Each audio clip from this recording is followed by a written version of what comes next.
Hello friends, അസ്സലാമലൈക്കും. Welcome back again. എല്ലാവർക്കും സുഖം തന്നെയല്ലേ? ഇവിടെ മഴ ആയതുകൊണ്ട് കുറച്ച് ക്ലാരിറ്റി കുറവാണ് കേട്ടോ സൗണ്ടിന്. അപ്പം നമുക്കിന്നൊരു മസാല ദോശ തയ്യാറാക്കിയാലോ? അതിലേക്ക് വേണ്ടി ഞാൻ കുറച്ച് ഉരുളക്കിഴങ്ങ് എടുത്ത് അതിനെ വലിയ കഷ്ണങ്ങളാക്കി നുറുക്കി ഒരു കുക്കറിലേക്ക് ഇട്ട് അതിലേക്ക് കുറച്ച് വെള്ളവും ഉപ്പും ഒക്കെ ചേർത്തിട്ട് കുക്കറിൽ വേവിക്കാൻ വെക്കാം. അതിലേക്ക് വേണ്ട ഇൻഗ്രീഡിയൻസ് ചതച്ച് വെച്ച വെളുത്തുള്ളി, ഇഞ്ചി പേസ്റ്റ്, വലിയൊരു സവാള, കുറച്ച് ക്യാരറ്റ്, ഇതൊക്കെ ചെറുതായി അരിഞ്ഞ്, പച്ചമുളക്, കറിവേപ്പില. ചൂടായ ചട്ടിയിലേക്ക് നമുക്ക് കുറച്ച് വെളിച്ചെണ്ണ ഇട്ട് കൊടുത്തിട്ട് അത് ചൂടായി വരുമ്പോൾ അതിലേക്ക് കുറച്ച് കടുകും ഇട്ട് കൊടുക്കാം.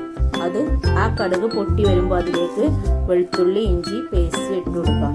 അത് നന്നായി നമുക്ക് അതിൻ്റെ പച്ചമണം മാറുന്നത് വരെ അതിനെ വഴറ്റിയെടുത്തതിന് ശേഷം അതിലേക്ക് പച്ചമുളക്, കറിവേപ്പില, സവാള എന്നിവ ചേർത്ത് കൊടുക്കാം. അതിനെ നന്നായി വഴറ്റി വരുമ്പോൾ അതിലേക്ക് കുറച്ച് ഉപ്പും മഞ്ഞൾപ്പൊടിയും അതിലേക്ക് ഇട്ട് കൊടുക്കാവുന്നതാണ്. ഇത് സവാള പെട്ടെന്ന് വെന്ത് വരാൻ സഹായിക്കും. അതിലേക്ക് നമ്മൾക്ക് ഇനി ചോപ്പ് ചെയ്ത് വെച്ച ആ ക്യാരറ്റ് ഇട്ട് കൊടുക്കാം. അത് നന്നായിട്ട് വഴറ്റി കൊടുക്കുക. അത് ഒന്ന് വഴണ്ട് വരുന്ന സമയത്ത് നമുക്ക് വേവിച്ച് വെച്ച ആ ഉരുളക്കിഴങ്ങ് ചേർത്ത് കൊടുക്കാവുന്നതാണ്. ഈ സമയത്ത് അതിലേക്ക് നമുക്ക് കുറച്ച് വെള്ളം ചേർത്ത് കൊടുക്കാം.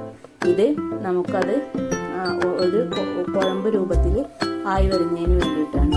ഇപ്പോൾ നമുക്കതിലേക്ക് കുറച്ച് കറിക്കായ ഇട്ട് കൊടുത്താൽ അതിന് കുറച്ച് ടേസ്റ്റ് കൂടി കിട്ടും. ഈ സമയത്ത് നമുക്കതിലേക്ക് കുറച്ച് മല്ലിച്ചപ്പും കൂടെ ഇട്ട് നന്നായിട്ട് ഇളക്കിയെടുത്താൽ നമ്മുടെ മസാല ദോശയ്ക്ക് വേണ്ട മസാല റെഡിയായി. ഇനി നമുക്കൊരു ദോശ ചുട്ടെടുത്ത് അതിലേക്ക് കുറച്ച് നെയ്യും തൂവി കൊടുത്ത് അതിൻ്റെ നടുഭാഗത്തായി നമ്മുടെ മസാല ഇട്ട് കൊടുക്കാം.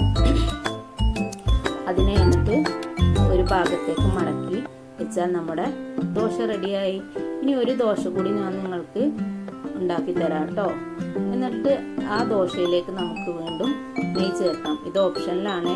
എന്നിട്ട് അതിലേക്ക് മസാല ഇട്ട് രണ്ട് ഭാഗത്തേക്ക് മടക്കിയാൽ നമ്മുടെ മസാല ദോശ റെഡിയായി. ഈ വീഡിയോ നിങ്ങൾക്ക് ഇഷ്ടപ്പെട്ടാൽ ലൈക്ക് ചെയ്യുക, ഷെയർ ചെയ്യുക, സബ്സ്ക്രൈബ് ചെയ്യുക.